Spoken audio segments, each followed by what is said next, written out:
Nay, tao po, Nay. O anak, bakit? Kanina ka pa ba kumakatok? Anak, bilhan mo ako ng marami nito. Magkano ba ang kailangan mo, anak? Sapat na ba ang mga ito? Hintayin mo ako, anak! Sana naman walang nangyaring masama kay Eve. Miss na miss ko na siya. Hello, Ana. Pasensya na kung bigla akong nawala. Namiss din kita, Ana. Eve! Ikaw ba yan, Eve?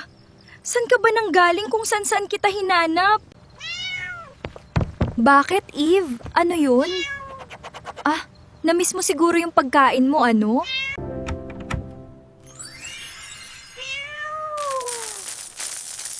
Wow, ang dami nito, Eve!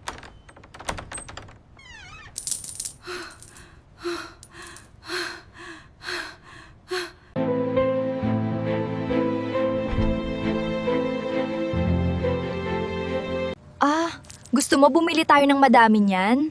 Sige, mag-stock tayo bukas.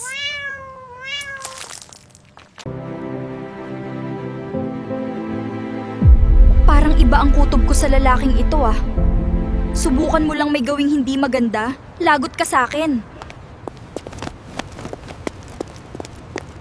Kinabahan ako dun, Eve, pero buti na lang wala siyang ginawang masama sa atin. Akala mo makakatakas ka sa akin.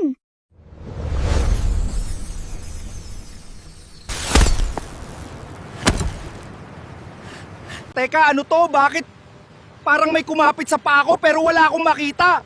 Wah! Ang engot naman itong snatcher na to, nadapa pa. Tapos ngayon naman gumagapang paatras. Lakas ng tama mo. Bakit nandito ulit ako? Ikaw ba ang may gawa nito? Engkanto ka siguro, sayo na to, ayoko na. Pambili ng pagkain namin ng Inang Reyna yan. Balak mo pang kuhain, ha? Ang mabuti na lang at sumama ako kay Ana.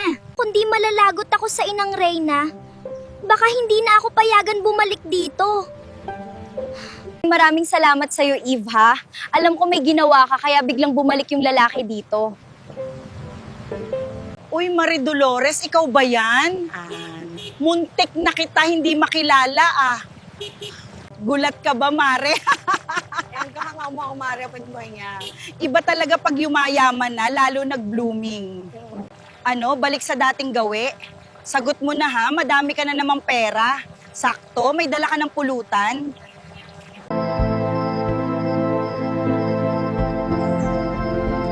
Tay, anong oras na po? Wala pa rin po si nanay. Sabi niya bibili lang siya sa palengke.